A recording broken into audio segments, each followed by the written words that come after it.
Semana passada nós estudamos aqui sobre quem é Deus. Se você não ouviu, você tem o privilégio de ouvir lá no nosso site ou de assistir, está lá no site já disposto essa mensagem para você ouvir. Lembrando aqui, nós aprendemos quem é Deus. A melhor definição que vimos foi de Isaías. Só para lembrar, Isaías capítulo 40, a partir do versículo 28, ele disse: será que você não sabe? Nunca ouviu falar? O Senhor é o Deus eterno, o Criador de toda a terra. Ele não se cansa nem fica exausto, sua sabedoria é insondável. Josué também, o texto que nós lemos, para lembrar, 24, versículo 15, ele disse: se não agrada a vocês servir a Deus ou ao Senhor, escolham hoje a quem irão servir, aos deuses dos seus antepassados, ou que os seus antepassados serviram além do Eufrates, ou aos deuses dos amorreus em cuja terra vocês estão vivendo.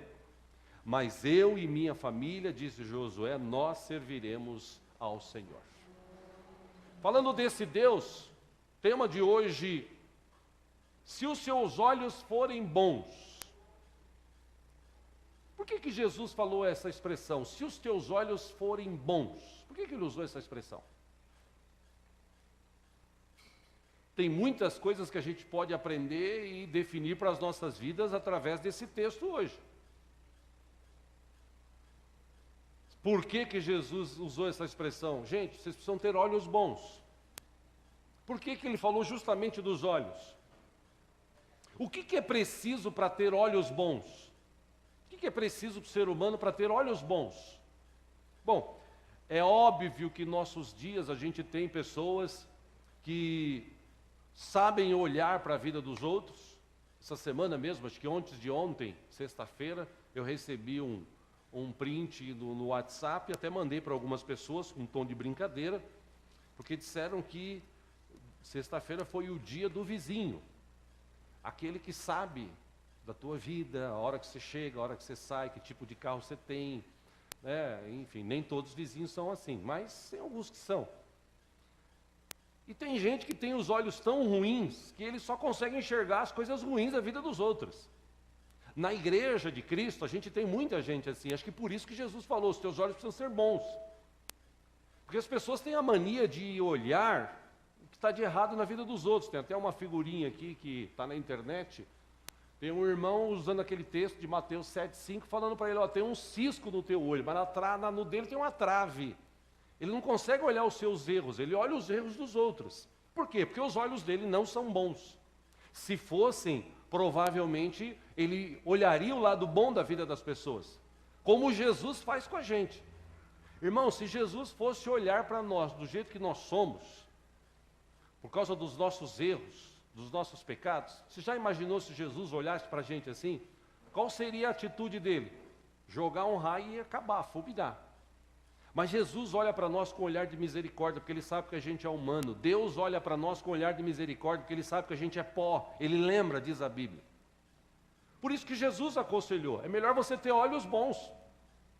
E o interessante é que para ter olhos bons, tem gente, por exemplo, que consegue enxergar o lado ruim da vida, e tem gente que consegue enxergar o lado bom. Uma outra figura que eu peguei aqui na internet, interessante: num ônibus, alguém olhando o lado ruim da parede e o outro contemplando as coisas boas da vida. A gente vive hoje no meio de gente assim. Nós vivemos num país e num mundo onde as pessoas, elas tendem a olhar sempre para as coisas ruins. Eu já falei aqui, repito, os programas que fazem sucesso hoje no Brasil são programas, por exemplo, como o Brasil Urgente, do Datena, que só passa desgraça. Infelizmente, naqueles dias que ele comenta política, que ele fala algumas outras coisas, entrevista pessoas, a audiência cai.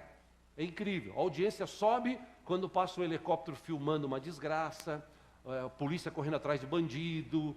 Se você buscar no YouTube, você vai buscar vídeos, por exemplo, vídeos educacionais, vídeos ilustrativos, que mostram como você pode viver melhor, tal. Dependendo do autor, do médico, do pensador, tem 500 visualizações, 2.000, 10.000, 12.000, às vezes 20.000.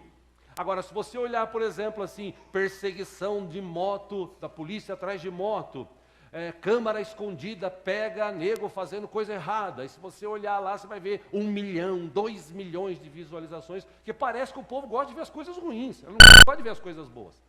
É inacreditável isso. As pessoas hoje em dia, elas só enxergam as coisas más. A gente vive num tempo de gente com os olhos contaminados. Olhos que só olham para as coisas erradas. Olhos que só olham com segundas intenções. Olhos que só julgam os outros. Na igreja mesmo, às vezes, é lógico, existe sempre um ou outro que gosta de aproveitar as situações, né? Mas na maioria das vezes, por exemplo, quando um irmão dá um beijo numa irmã, ou cumprimenta uma irmã, ou a irmã cumprimenta o irmão, enfim, já tem gente que fica olhando e fala assim, aqueles dois ali, aquele outro ali, esse negócio aí não vai dar certo. E não tem nada a ver. É que os olhos hoje são tão ruins que as pessoas começam a enxergar coisa onde não tem. Aquela história de procurar pelo em ovo. Ovo não tem pelo, a não ser que ele tenha grudado em algum lugar, não tem, mas a pessoa quer achar. E hoje a gente consegue conviver com pessoas que só sabem enxergar o lado ruim da vida. Marido que olha para a mulher e só vê as coisas que ela faz de errado, ou vice-versa. Maridos que não conseguem enxergar o lado bom da mulher e mulheres que não conseguem enxergar o lado bom do marido. Vivem em contenda, vivem falando mal um do outro. Por quê? Porque os olhos são ruins. Filhos que não conseguem enxergar hoje, por exemplo, o Dia dos Pais, eu já recebi de manhã no WhatsApp vários vídeos que mandaram, né? O pessoal manda, e um deles, inclusive, eu já passei, acho que aqui, uns anos atrás, ele deve ter sido feito lá na Rússia, naquele lugar lá, de um senhor que foi visitar o seu pai, num asilo, e lá no asilo ele ficou lendo o jornal e o pai do lado dele, olhando para um passarinho e falando, o que é aquilo? E ele é um passarinho. Aí passou uns minutinhos e falou, e aquilo ali? Ele é um passarinho. Aí ele de novo, e aquilo ali? É um passarinho, pai. Pô, será que você não está vendo que é um passarinho? E ficou bravo. Até que na quarta ou quinta vez ele estava assim, cuspindo fogo, lendo o jornal, do lado do pai, visitando o pai. Olha a visita que ele está fazendo. E de repente o pai fala para ele esperar, entra, traz um caderninho e abre as folhas e diz, leia aí, mas leia em voz.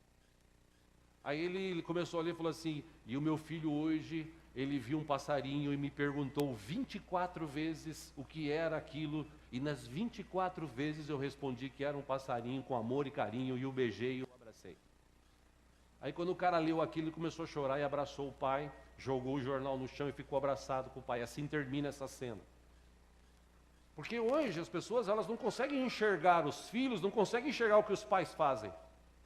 O filho cresce, aí passa um tempo, tudo bem que dizem por aí que a gente cria filhos para o mundo, mas passa um tempo e o filho simplesmente abandona o pai, larga do pai, da mãe, ele não quer saber. Ele não enxerga as coisas boas que o pai fez a vida toda. Ele não enxerga a bronca que o pai deu nele, ou dá nele, para melhorar a vida dele. Não, ele acha que o pai dele está pegando no pé dele, ele acha que já sabe de tudo. A gente vive nesse tempo. E vice-versa, tem pais que não enxergam as coisas boas nos filhos. Tem pais que não sabem elogiar as coisas mínimas boas que os filhos fazem. Tem amigos que não conseguem mais enxergar as coisas boas do amigo, as boas lembranças do passado.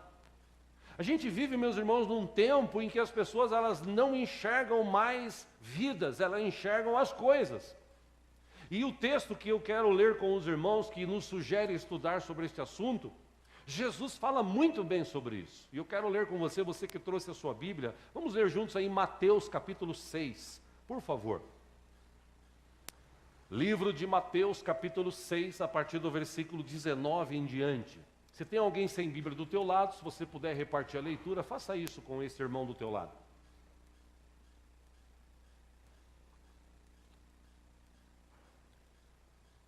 Mateus capítulo 6, a partir do versículo 19. Naquelas bem-aventuranças, Jesus com um monte de gente ensinando sobre algumas questões da vida, ele ensina algo interessante sobre dinheiro. Quando Jesus está falando de olhos bons, especificamente neste texto, ele está falando sobre dinheiro. Então, Mateus capítulo 6, versículo 19, Jesus disse o seguinte: não acumulem para vocês tesouros na terra, onde a traça e a ferrugem destroem, e onde os ladrões arrombam e furtam. Versículo 20, mas acumulem para vocês tesouros nos céus, onde a traça e a ferrugem não destroem, e onde os ladrões não arrombam nem furtam. Versículo 21, Jesus disse, pois onde estiver o seu tesouro, aí também estará o seu coração. Versículo 22, os olhos são a candeia do corpo, ilumina o corpo. Se os seus olhos forem bons, todo o seu corpo será cheio de luz. Em algumas versões, será bom. 23, mas se os teus olhos forem maus, todo o seu corpo será cheio de trevas. Portanto, se a luz que está dentro de você são trevas, que tremendas trevas são. Aí Jesus encerra este módulo, esse pequeno ensinamento, o versículo 24, dizendo o seguinte: ninguém pode servir a dois senhores, pois odiará um e amará o outro, ou se dedicará a um e desprezará o outro. Vocês não podem servir a Deus e ao dinheiro, em algumas versões mamon, até aí somente. Se você puder, agora vá para Mateus capítulo 20. Fazer um link aqui desses dois textos. Mateus capítulo 20, Jesus está falando sobre a parábola dos trabalhadores na vinha, e é claro que tem uma explicação lógica para esse texto. Mateus capítulo 20, versículo 1, ele faz uma comparação, conta uma parábola, ele diz, pois o reino dos céus é como um proprietário que saiu de manhã cedo para contratar trabalhadores para sua vinha. Versículo 2, ele combinou pagar-lhes 1 denário pelo dia e mandou-os para sua vinha.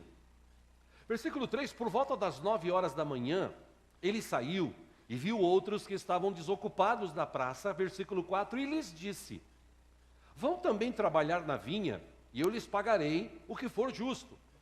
Versículo 5, e eles foram. Saindo outra vez por volta do meio-dia, das 3 da tarde, ele fez a mesma coisa. Versículo 6, saindo por volta das 5 horas da tarde, encontrou ainda outros que estavam desocupados, e lhes perguntou, por que vocês estiveram aqui desocupados o dia todo? 7, porque ninguém nos contratou, responderam eles. Ele lhes disse, vão vocês também trabalhar na vinha. Versículo 8, ao cair da tarde, o dono da vinha disse ao seu administrador, chame os trabalhadores e pague-lhes o salário, começando com os últimos contratados e terminando nos primeiros. Versículo 9, vieram os trabalhadores contratados por volta das 5 horas da tarde, e cada um recebeu 1 denário. 10, quando vieram os que tinham sido contratados primeiro, esperavam receber mais, mas cada um deles também recebeu 1 denário. Versículo 11, quando o receberam, começaram a se queixar do proprietário da vinha. 12, dizendo-lhe, estes homens, contratados por último, trabalharam apenas 1 hora, e o Senhor os igualou a nós, que suportamos o peso do trabalho e o calor do dia. Versículo 13, mas ele respondeu a um deles, amigo, não estou sendo injusto com você. Você não concordou em trabalhar por 1 denário? 14, receba o que é seu e vá. Eu quero dar ao que foi contratado por último o mesmo que lhe dei. Versículo 15, não tenho o direito de fazer o que quero com o meu dinheiro? Ou você está com inveja porque sou generoso? Versículo 16, Jesus encerra dizendo, assim, os últimos serão primeiros e os primeiros serão últimos. Só até aí. Na revista Almeida e corrigida, revisada, esse texto de Mateus, só 2 versículos, o 15 e o 16, o dono da vinha disse, não me é lícito fazer o que eu quiser daquilo que é meu? Ou é mau o teu olho porque eu sou bom? Assim os derradeiros serão primeiros e os primeiros derradeiros, porque muitos são chamados, mas poucos escolhidos. O que Jesus quis dizer aqui? Ele fez uma comparação, e eu quero usar isso para juntar com o texto que nós lemos em Mateus 6, porque a comparação que Jesus fez foi o seguinte, ele quis dizer o seguinte, porque eu já fui assim, eu confesso. Lá atrás, quando eu me converti, toda a igreja desde criancinha, mas um dia eu me converti ao Senhor. Eu recebi o Senhor como Jesus, eu fui batizado, eu obtive ou constituí a minha carreira dentro da igreja. Só que chegou um tempo, lá para os 30 e poucos anos de idade, eu, aos meus olhos, achava que não era justo. Eu, na minha mocidade, abri mão de ir em praia, viver na praia ou viver no campo, de jogar bola, de ficar em casa no domingo, de passear no shopping, de namorar à vontade, de, me permite essa expressão, né, fazer sexo à vontade como os jovens de hoje fazem, não tem mais escrúpulos para isso. Quer dizer, chegou uma hora que eu falei o seguinte, poxa, eu me guardei de tudo isso para servir ao Senhor, aí chega um cara agora que pintou e bordou a vida toda, se converte e vai para o mesmo lugar que eu, recebe o mesmo perdão. Pô, isso não é justo. Aos meus olhos não era justo. Mas o dia que eu li esse texto, eu entendi o que Jesus quis dizer. Deus disse o seguinte, eu salvei você, já não salvei você? Você já não está recebendo o teu salário por conta da tua salvação? Você não está sendo salvo? Jesus já não pagou o preço por você também? Você não era pecador? Talvez nem tanto como esse, mas você era pecador. Aí eu entendi o que Jesus quis dizer. Escuta, teus olhos precisam ser bons, porque Jesus falou, você está olhando de um jeito com olhos maus, ou olhos maus. Os teus olhos estão olhando para aquilo que o teu patrão ou o teu senhor está fazendo e você não está concordando, que é o que acontece hoje. Se você trazer isso para o lado profissional, tem muita gente que se acha injusta ou injustiçada na onde ela trabalha. Por quê? Porque o patrão um dia chegou nele e colocou ele ou alguém acima dele, alguém que chegou agora na empresa, e o patrão já contrata, coloca ele lá em cima, e ele que está ali há 10, 15 anos não recebe o mesmo salário, o mesmo reconhecimento. Isso acontece muito hoje em dia, mas isso é questão de capacidade, é questão de estudo. Eu já contei aqui, mas tem uma história de um camarada que... aconteceu isso, ele trabalhava numa empresa, e na empresa que ele trabalhava, ele fazia o servicinho dele e tal, né, trabalhava lá já há 14, 15 anos, e um belo dia o chefe contrata alguém e coloca no escritório, acima dele, para ganhar tipo o dobro do que ele ganhava, e ele achou injusto. Aí ele foi, bateu na porta do patrão, falou, pois não, entra aí meu jovem. Ele entrou e falou, patrão, deixa eu falar um negócio, o senhor foi injusto comigo. Por quê? Não, porque eu trabalho aqui há 14 anos, e eu faço aqui as coisas, e agora o senhor contrata alguém para vir aqui, acima de mim, para ganhar o dobro, isso não é justo. O patrão muito sábio falou o seguinte, escuta, eu quero fazer uma festa, aliás, eu quero começar a servir almoço, mês que vem, para os nossos funcionários, eu estou precisando arrumar um lugar que nos forneça a sobremesa. Eu gostaria que você fosse ali na frente, naquela quitanda, naquele mercado, e conversasse com o dono o que ele poderia fazer para ajudar a gente e servir a gente aqui. Pois não. Aí ele foi lá e falou, escuta, você tem laranja aí para fornecer de sobremesa? Tenho. Você tem banana? Tenho. Então tá bom. Voltou e falou, ele tem laranja e banana para servir. Falei, então espera um pouquinho. Aí chamou o outro cara e falou assim, eu queria servir sobremesa, assim, assado e tal. Vai ali naquela quitanda mercado e conversa com o dono. Pois não. Aí ele foi lá, passou 5 minutos e ele voltou. Olha, ele tem laranja, banana, melancia. Ele vai poder servir para a gente de quarta melancia, de sexta laranja, de segunda-feira ele pode servir banana. Na terça e quinta ele tem uma outra fruta alternativa. Ele vai fazer um preço bom para a gente, vai dividir em algumas vezes, vai entregar aqui na porta e o que sobrar a gente pode até trocar por outras coisas. Aí o patrão falou, obrigado. Ele saiu, aí o cara olhou para si e falou assim, obrigado pelo salário que o senhor está me pagando, estou indo embora. E voltou a trabalhar. Porque ele viu que tem um cara que tem mais capacidade que ele. É simples. O problema é que nós temos a mania de achar que por causa dos anos que a gente trabalha, a gente merece. E a gente merece se a gente se esforçar, se a gente ir à frente, se a gente lutar, se a gente estudar. Por isso que existem pessoas que estudam e não estudam. Por isso que tem gente que ganha um bom dinheiro porque tem uma boa atividade e outros que não. Enfim, o que eu estou querendo te mostrar é o que Jesus disse em relação à graça de Deus. A graça de Deus, Jesus disse o seguinte: olha, você foi salvo há 20 anos, o cara está sendo salvo agora, mas vocês estão sendo salvos pela mesma graça. Então tenha olhos bons, ou você está achando que a minha bondade é ruim para os teus olhos? Da mesma forma, lá no texto de Mateus 6, Jesus diz o seguinte: se os teus olhos forem bons, todo o teu corpo será bom. O que Jesus quis dizer? A tua vida será boa. Não importa do jeito que você olha ou das coisas que acontecem, importa do jeito que você olha. O que está acontecendo, está acontecendo. Eu já falei aqui algumas vezes e repito. Tudo o que acontece na nossa vida, de bom ou de ruim, é neutro. Tudo o que acontece na nossa vida, de bom ou de ruim, é neutro. O que vai determinar se é bom ou se é ruim é a nossa reação, a nossa atitude. Já falei isso várias vezes. Então Jesus está querendo dizer a mesma coisa. Ele disse: se os teus olhos forem bons, você vai enxergar numa situação difícil, você vai enxergar aquilo que é de bom para você aprender, para você sugar, para você viver melhor. Por que Deus permite situações nas nossas vidas? Para a gente aprender. Tem muitos de nós, como eu, do passado e às vezes no presente, aprendo com aquilo que Deus permite que aconteça. Às vezes você ora e Deus fala no teu coração: cuidado com isso, cuidado com aquilo, e às vezes você não ouve. Você está tão entretido com a vida, você está olhando as coisas aqui de uma forma, Deus quer te capacitar para olhar de uma outra forma.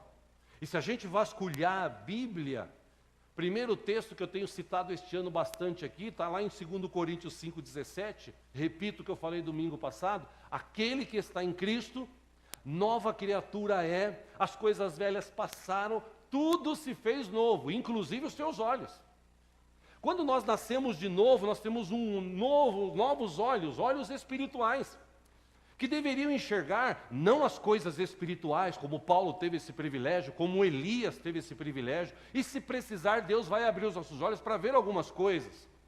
Mas, principalmente, os olhos espirituais que nós temos como cristãos agora nos servem para a gente enxergar além daquilo que as pessoas estão enxergando. Porque hoje as pessoas só enxergam desgraça, só enxergam a fome, só enxergam a miséria. As pessoas, elas só enxergam hoje aquilo que as pessoas fazem, os outros fazem de errado. As pessoas só enxergam hoje as coisas ruins da vida. As pessoas com os seus olhos, elas criticam os outros, elas julgam os outros, e por isso não crescem, não vão para frente, por isso não desenvolvem, por isso que a vida dele está sempre estagnada. Jesus disse, e eu repito: se os teus olhos forem bons, tua vida vai ser boa. Amém, queridos? E eu te mostro isso na Bíblia. Porque a Bíblia nos ensina o seguinte: as melhores coisas da vida não são as coisas. As melhores coisas da vida são as pessoas com quem nós nos relacionamos. E eu gosto muito desse negócio de igreja, talvez alguns não gostem, por isso faltem tanto, mas eu gosto muito de igreja. Fala assim: você é suspeito. Realmente eu sou suspeito porque hoje eu sou pastor. Mas eu estou na igreja desde criança. E eu me lembro que desde criança até agora, igreja está cheia de problema, igreja está cheia de dificuldade. Tem gente que olha para a igreja e fala assim: essa igreja aí, ela é imperfeita. E graças a Deus que a igreja é imperfeita, a igreja é cheia de gente imperfeita. Perfeição é lá nos céus, quando a gente estiver lá na presença de Deus, com um novo corpo, com uma nova mentalidade. Lá sim, aqui a igreja ainda vai ser imperfeita. Mas ainda assim, como eu já falei aqui daquele vídeo que um pastor lá do Rio de Janeiro mandou, ou alguém mandou algo que ele gravou, o melhor lugar que podia estar no dia lá da enchente que deu no mundo lá, do dilúvio, na verdade, o melhor lugar que podia estar naquele dilúvio era dentro da arca. E como é que era dentro da arca? A arca tinha um monte de animal fazendo cocô, xixi, vomitando, porque a água estava lá assim, para lá e para cá. Todo mundo ali, 40 dias lá dentro naquela coisa. Era um lugar assim que devia ter um fedor muito grande, era um lugar difícil de dormir, porque a água agitava aquela arca, levava para um lado, levava para o outro, mas era o melhor lugar para estar, porque todo mundo que estava do lado de fora morreu. Quem estava dentro da arca sobreviveu. Da mesma forma, a igreja, por pior que ela seja, ainda é o melhor lugar para a gente estar juntos, cultuando a um Deus, esperando a volta dele, que vai voltar para buscar a sua igreja, lavada e remida pelo seu sangue. Ou a gente enxerga isso, ou então a gente vai ficar sempre criticando, com os olhos ruins, olhando um ao outro. E como eu disse na Bíblia, Por exemplo, Salomão, em Provérbios capítulo 15, versículo 30, ele disse o seguinte: um olhar animador dá alegria ao coração, e as boas notícias revigoram os ossos. Quando você dá um olhar animador, quando você sabe expressar com os teus olhos algo de bom para as pessoas, isso traz alegria ao coração delas. Eu falo isso às vezes pelo meu neto, que está aí, se Deus quiser, esse mês agora faz 1 ano. E isso às vezes quando eu estou com ele, que ele tem essa mania, né, de olhar assim para saber com quem que ele está. Aí quando ele olha para mim e vê que é o avô, ele dá aquela olhadinha assim, vê, aí ele dá um sorriso. Aí eu faço assim com os olhos para ele, aí ele fica todo feliz. Porque o olhar que você deu trouxe alegria para o coração dele. Da mesma forma, quando você olha para as pessoas, quando você se relaciona com as pessoas, através do teu olhar, saiba você ou não, isso a psicologia explica, e existem várias técnicas de descobrir, através do olhar, quem está mentindo, quem está fraco, quem está forte, quem tem um olhar de pessoa otimista e pessoa pessimista. Isso dá para saber hoje, só de você olhar nos olhos da pessoa.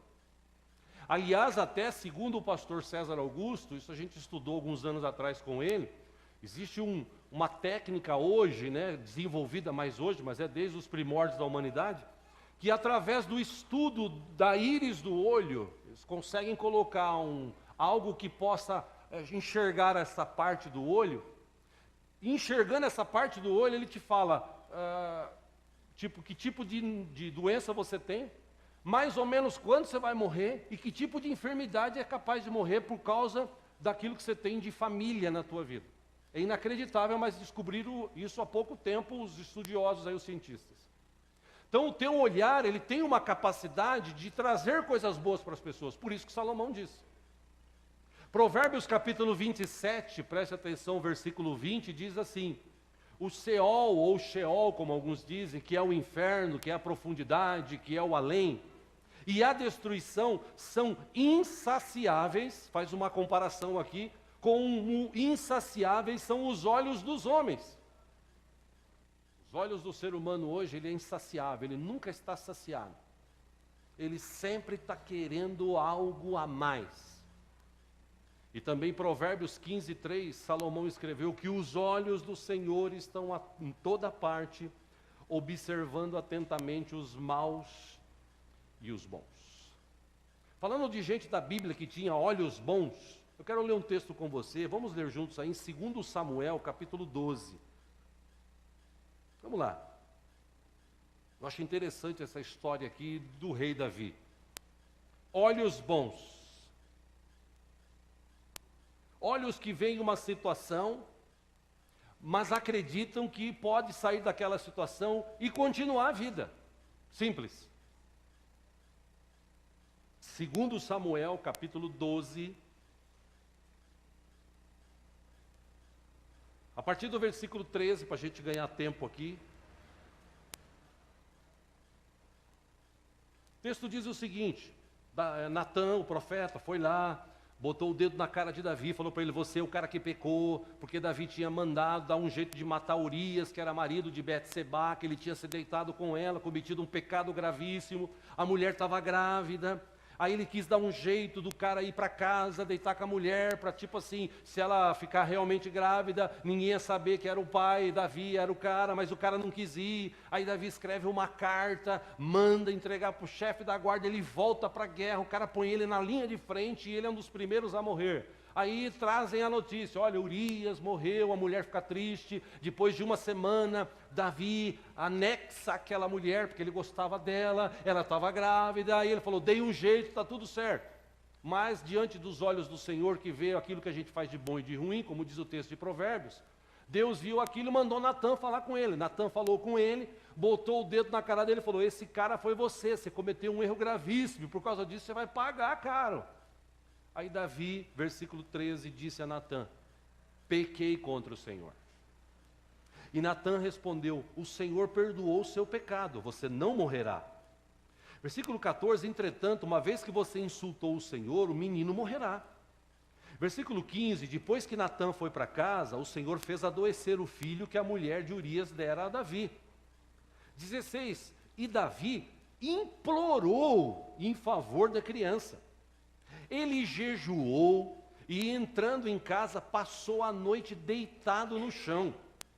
17, os oficiais do palácio tentaram fazê-lo levantar-se do chão, mas ele não quis e recusou-se comer.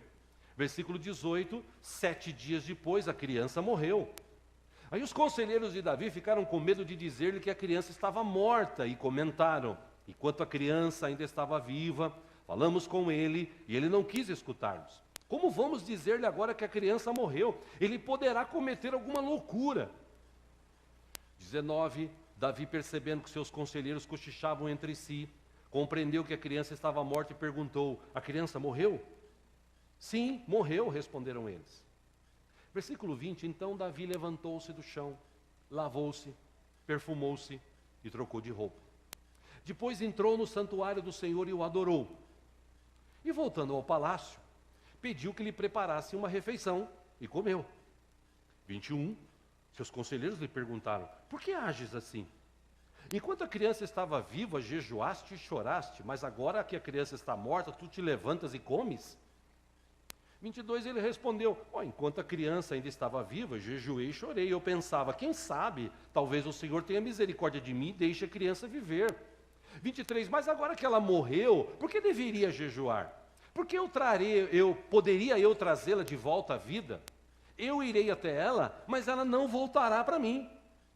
24, Davi depois consolou sua mulher Bate-sebá e deitou-se com ela, e ela teve um menino a quem Davi deu o nome de Salomão, e o Senhor o amou. 25, e enviou o profeta Natã com uma mensagem a Davi. Só até aí. Veja que interessante, olhos bons em relação às coisas que acontecem. Davi, ele entendeu que ele pecou. Ele pede perdão. Deus perdoou. Se você ler o texto, Natã ainda diz assim: olha, Deus perdoou, tal, só que aquilo que você fez vão ter as consequências. Davi falou: amém, Deus sabe de todas as coisas. Ele continuou vivendo a vida. A mulher deu luz, o menino nasceu e ficou doente. E durante 7 dias ele orou pelo menino, ele jejuou, ele chorou, falando: Deus, tem misericórdia. Se bem que Natã já havia falado: o menino vai morrer. Natã já tinha falado. Mas ainda assim ele falou: Senhor, tem misericórdia. A Bíblia diz que ele clamou, que ele chorou, que ele jejuou, até que o menino morre. Aí, como muitos talvez de nós, com os olhos que nós temos, nós olharíamos para aquela situação e a gente ia ficar chorando, a gente talvez ia se revoltar contra Deus, falar assim: Deus, está vendo, eu orei, o Senhor aí podia ter misericórdia, a criança não tem nada a ver com isso. Davi, com os olhos que ele tinha, com o relacionamento que ele tinha, ele olhou aquela situação, falou assim: morreu, se levantou, lavou o rosto, perfumou, trocou a roupa, e falou: estou com fome, quero comer. Os caras olharam aquilo e falaram assim: escuta, o rei, não dá para entender o que você faz. Ele falou: eu estava orando e jejuando para a criança viver. Ela morreu, o que eu posso fazer? Ela não vai poder voltar, eu só no futuro que vou até ela. Então, eu vou continuar vivendo a minha vida. Foi uma situação ruim, acabou, fazer o quê? Eu vou viver a vida. E o texto diz que ele foi e continuou vivendo a vida. Se deitou com a sua mulher, ela ficou grávida de novo e nasceu Salomão. Eu entendo nisso pessoas que têm uma capacidade, e é isso que eu quero te mostrar com este exemplo e outros que eu vou te dar, pessoas que têm uma capacidade de, mesmo numa situação ruim, ele enxergar tudo o que aconteceu, ele enxergou que foi por causa do erro dele, ele entendeu que ele errou, ele pediu perdão a Deus, ele tinha consequências a sofrer, ele sofreu as consequências, mas em nenhum momento, diz o texto, Davi deixou de olhar para o Senhor. Em nenhum momento, diz o texto, Davi deixou de acreditar no Senhor, de servir ao Senhor, de amar ao Senhor. Mesmo com tudo que ele passou. Seu filho se levantou contra ele, os outros filhos se deitaram com as suas conservas, das conservas de Davi, ou as servas de Davi, como queiram, se deitaram com ela no alto do palácio, conforme Natã tinha dito que ia acontecer. Coisas terríveis aconteceram para Davi. Mas como Davi tinha os olhos bons, ele procurava tirar de todas as situações coisas boas. Se você lê os Salmos, você vê os Salmos de Davi, ele escreve o seguinte: Senhor, os meus inimigos vieram contra mim, mas Eles vieram por um caminho e fugiram por 7 caminhos, porque o Senhor está comigo. Amém, irmãos? O que é isso? Olhos bons. Os inimigos estão vindo, mas eles podem vir. Eu não estou olhando para eles, eu estou olhando para o meu Deus. O meu Deus é aquele que está no monte, como ele escreveu várias vezes. O Senhor está no monte. A glória do Senhor está manifesta em todos os céus, no universo. Ele vivia olhando para Deus. Por isso que apesar de todas as lutas que ele passou, ele venceu todas. E se você ler a Bíblia no Novo Testamento, diz que Davi era um homem segundo o coração de Deus. E eu acredito que uma das qualidades de Davi, além de ser forte, corajoso, ele tinha olhos bons. Ele sabia enxergar nas situações ruins, Deus agindo, Deus trabalhando, Deus trazendo coisas novas para a vida dele. Amém, irmãos? Um outro exemplo da Bíblia está no livro de Gênesis. Acompanhe aqui no telão, capítulo 45. O exemplo de José. José foi vendido pelos seus irmãos, invejado por eles. Ficou afastado 17 anos do pai e da mãe. Sofreu agruras. Foi testado, diz o texto, ou os textos, foi aprovado, porque ele fugiu do pecado, ele resistiu ao mal.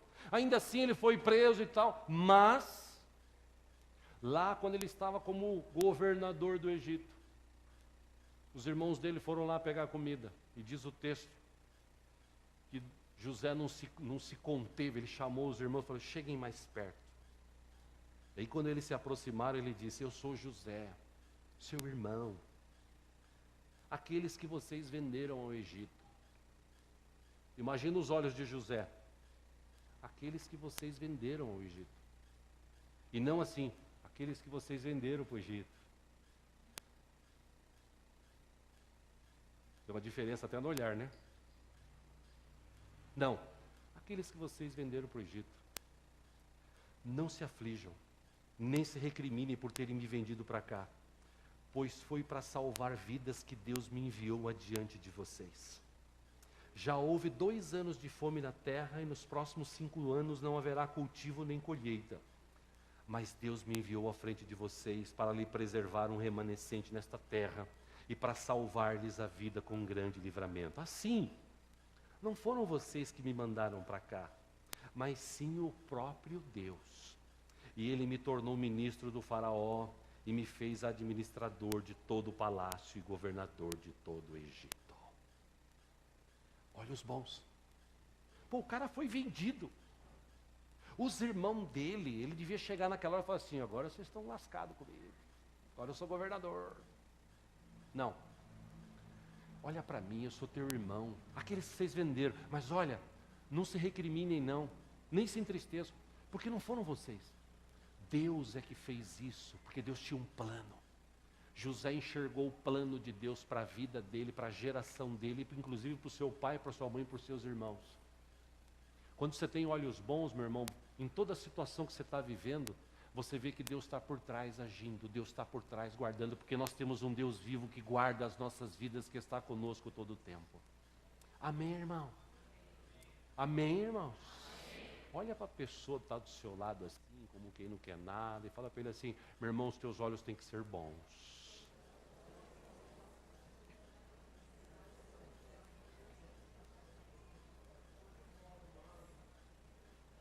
Em Números 14, Josué e Caleb foram os 2 caras entre 12 que tiveram olhos bons. Eles foram checar uma informação que Deus havia dado. E Moisés fala: vai lá, vai checar. Foram 12 espias. O texto diz que Josué, filho de Num, e Caleb, filho de Jefoné, dentre os que haviam observado a terra, rasgaram as suas vestes e disseram a toda a comunidade dos israelitas: a terra que percorremos em missão de reconhecimento é excelente. Se o Senhor se agradar de nós, Ele nos fará entrar nessa terra onde manam leite e mel e o dará a nós. Somente não sejam rebeldes contra o Senhor, não tenham medo do povo da terra, porque nós os devoraremos como se fosse pão. A proteção deles se foi, mas o Senhor está conosco, não tenham medo deles. Olha os bons. 12 caras vão lá e ver a mesma coisa. Me lembrei até de uma outra história aqui. 12 caras olham para o mesmo lugar. 10 enxergam as coisas com os olhos ruins. Eles olham e dizem o seguinte: realmente o lugar é bom, o lugar é abençoado, mas tem um exército lá grandioso e esse exército vai acabar com a gente como se a gente fosse gafanhoto, pisando na gente. 2 olham a mesma coisa e falam o seguinte: gente, vocês esqueceram que nós temos um Deus. E se Ele se agradar da gente, esse Deus, como Ele mesmo disse, Ele já nos deu a vitória já é nossa. 12 pessoas, 10 olham com olhos ruins, 2 com olhos bons. É a mesma coisa daquela história de um cara, 2 funcionários de uma empresa de sapatos, que um belo dia foram, um deles, em primeiro lugar, vendedores foram, você deve saber dessa história, só para te lembrar, um deles foi mandado para a África, e ele chegou na África, desceu do avião, saiu e olhou lá onde ele desceu, as ruas, as pessoas andando tudo descalço. Aí ele olhou aquela situação e falou assim: nossa, eu não vou vender sapato nunca aqui. Aí o outro vendedor que foi para lá, que desceu no mesmo lugar, quando ele viu todo mundo descalço, ele ligou para a empresa e falou assim: chefe, achei um lugar maravilhoso, nós vamos vender sapato pra caramba. Olhares bons, olhos bons. O problema é que a gente vive hoje no meio de gente que tem olhos ruins, que não enxergam as coisas boas da vida. Por isso que Jesus falou: se os teus olhos forem bons, a tua vida vai ser boa. O problema é que os olhos das pessoas hoje, elas estão voltadas para as circunstâncias. Tipo, não vai dar, não vou conseguir. E a gente tem que olhar para Deus. Tem um exemplo, por exemplo, de Estevão. Estevão deixou a turma louca. Atos capítulo 7, versículo 54. Estevão estava para ser apedrejado e ele estava olhando para onde? Para os caras com medo da pedra? Não, ele estava olhando para Deus.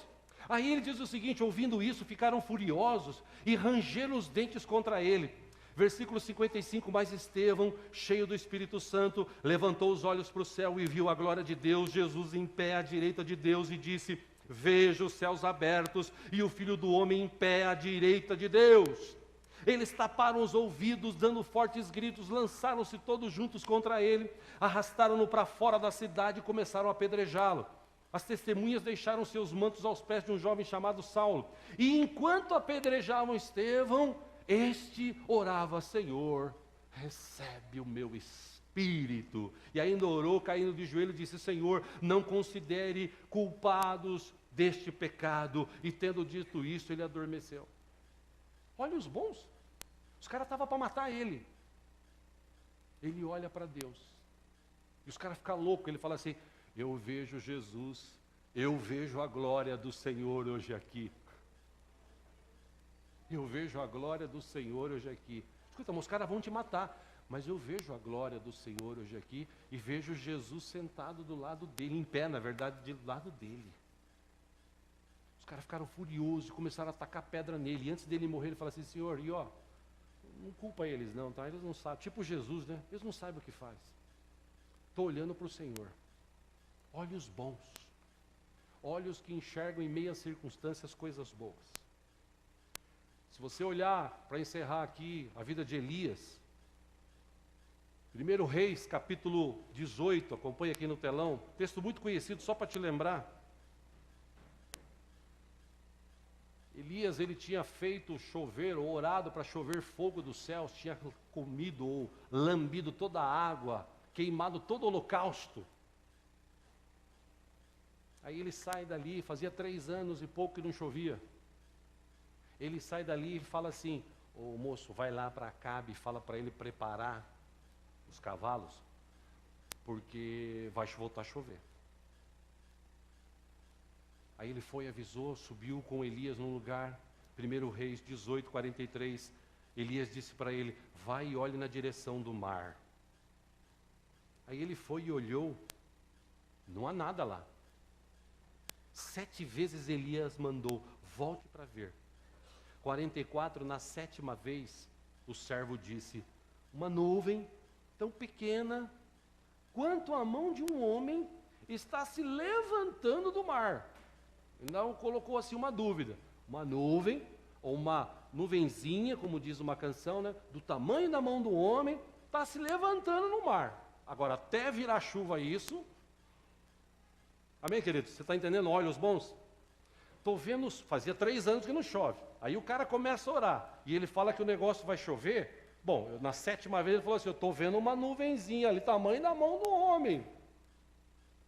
Diz o texto que Elias falou para ele, vá dizer a Acabe, prepare o seu carro e desça antes que a chuva o impeça. 45, enquanto isso, nuvens escuras apareceram no céu, começou a ventar e a chover forte. E Acabe partiu de carro para Jezreel.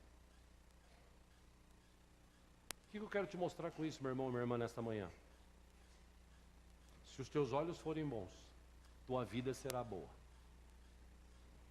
O problema é que a gente diz que é cristão, a gente diz que crê num Deus vivo, amém? Quem crê num Deus vivo e poderoso aqui? Vou perguntar de novo, quem crê num Deus vivo e poderoso aqui? Amém. Tá. Aí a gente diz que crê num Deus vivo e poderoso, mas quando vem uma situação, a gente olha as circunstâncias, a gente devia estar olhando para lá, para Jesus, porque Ele está acima de todas as circunstâncias. Aquela história que você sabe, já foi repetido N vezes por vários pregadores. Não conte para Deus o tamanho do seu problema. Mostre para o seu problema o tamanho do seu Deus. Amém? Só que a pessoa enxerga o problema. Ele para de olhar para Deus. Como Pedro. Olha os bons. Pedro, olha os bons. Ele caminhava assim, ó. Oh, Jesus, estou indo aí, Jesus. Até que ele chega perto de Jesus, aí ele olha com olhos ruins. Escuta, eu, humano, andando em cima da água? Não pode ser. Tipo, afogou. Aí Jesus pega na mão, levanta e fala assim, ei, cara, você precisa aprender muita coisa ainda, você precisa ter fé. Olha os bons. Enquanto ele enxergava e olhava para Jesus, ele caminhava. Quando ele parou de olhar para Jesus, ele afundou. E eu repito, por isso que Jesus disse, se os teus olhos forem bons, teu corpo, tua vida será boa.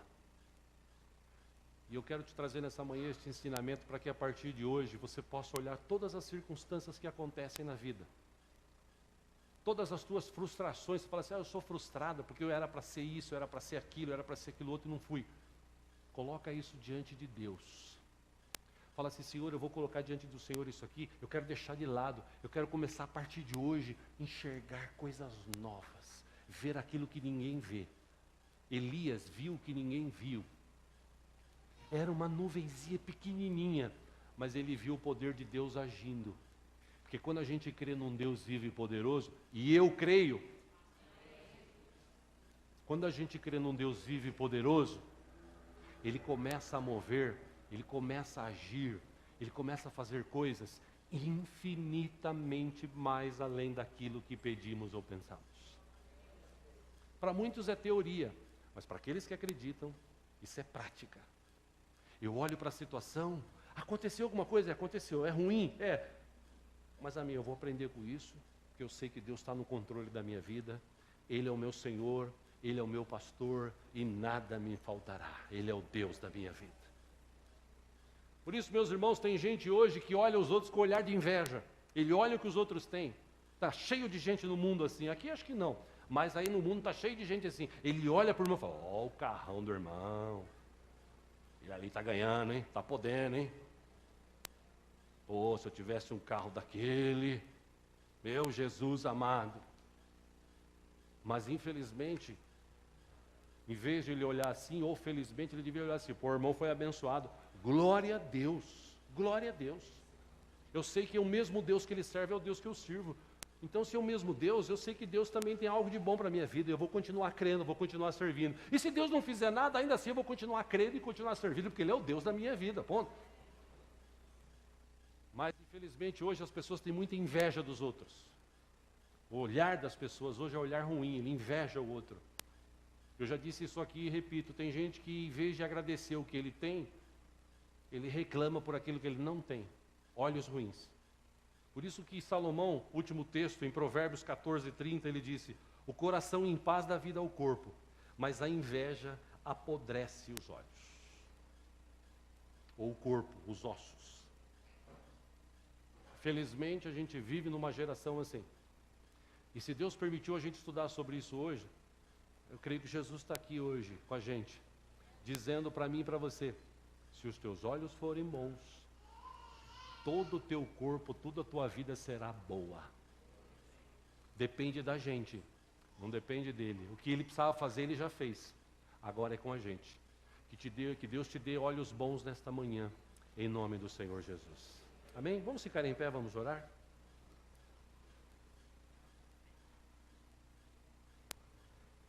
Para encerrar aqui, eu quero ler um texto que por si só ele fala, só para elucidar a tua mente. Diz que o nadador excelente, ele tinha o costume de correr até a água e de molhar somente o dedão do pé antes de qualquer mergulho. Aí alguém, intrigado com aquele comportamento dele, perguntou qual era a razão daquele hábito. Aí o nadador sorriu e respondeu: há alguns anos, eu era professor de natação, ensinando a nadar e também a saltar de trampolim. Certa noite eu não conseguia dormir e fui até a piscina para nadar um pouco. Não acendi a luz, pois a lua brilhava através do teto de vidro do clube. E quando eu estava no trampolim, eu vi minha sombra na parede da frente. E com os braços abertos, a minha imagem formava uma magnífica cruz. Ele enxergou aquela cruz assim, de braços abertos, no trampolim antes de pular. Aí, em vez de saltar, eu fiquei ali parado, contemplando a minha imagem. E nesse momento eu pensei na cruz de Jesus Cristo e no seu significado. Eu não era um cristão, ele disse. Mas quando eu era criança, eu aprendi que Jesus tinha morrido na cruz para nos salvar pelo seu precioso sangue. Naquele momento, as palavras daquele ensinamento me vieram à mente e me fizeram recordar no que eu havia aprendido sobre a morte de Jesus. Eu não sei quanto tempo fiquei ali parado com os braços estendidos. Finalmente eu desci do trampolim, fui até a escada para mergulhar na água. Aí eu desci a escada e os meus pés tocaram o piso duro e liso, fundo da piscina. Naquele dia havia esvaziado a piscina e eu não tinha percebido. Eu tremi todo, eu senti calafrio na espinha. Se eu tivesse saltado, seria meu último salto. Naquela noite, quando eu vi aquela imagem da cruz na parede, aquela imagem que eu vi salvou a minha vida. Eu fiquei tão agradecido a Deus que ajoelhei na beira da piscina, confessei os meus pecados e entreguei minha vida para Jesus. E eu fiz isso consciente, exatamente porque foi numa cruz que Jesus morreu para me salvar. Naquela noite eu fui salvo 2 vezes, para nunca mais me esquecer. Por isso que eu sempre vou para a piscina e eu molho o dedão antes do pé, tipo assim, para saber se tem água ali mesmo. Olhar para Jesus. Não olha para as circunstâncias, olhe para Jesus. Você pode ter olhos bons, você pode ter olhos ruins, depende de você. Jesus está aqui dizendo, se você tiver olhos bons, todo o teu corpo, toda a tua vida será boa. Amém? Feche os teus olhos por um instante. Convido você a refletir sobre isso para a gente orar e encerrar. Olhar com os olhos fechados para dentro de você. E tipo assim, como diz os jovens, ver aquilo que realmente você tem olhado ultimamente. Você tem conseguido enxergar Jesus além das situações? Além da enfermidade? Além dos problemas? Além das dificuldades? Você tem conseguido enxergar Jesus na vida das pessoas, dos cristãos, dos irmãos em Cristo? Ou você só consegue olhar os defeitos dele? Você tem conseguido olhar, ver aquilo que Deus já fez por você? Como Elias, você tem conseguido olhar o que ninguém vê? Pode ser um sinal mínimo, mas você está vendo a glória de Deus brilhando, como também Estevão viu a glória do Senhor e Jesus em pé ao lado do Pai. Ele olhou para o alto, mesmo na morte, ele olhava para Jesus. A gente aprende com isso hoje. Você tem olhado para onde? Para as circunstâncias? Para os defeitos? Para as dificuldades? Para as doenças? Você tem olhado para o Deus que pode transformar tudo isso e trazer um tempo novo para a tua vida? Se os teus olhos forem bons, todo o teu corpo será bom. Aproveite e fale com o Senhor, Ele está aqui. Se você tiver que pedir para Ele perdão, peça como Davi pediu. E peça também olhos espirituais.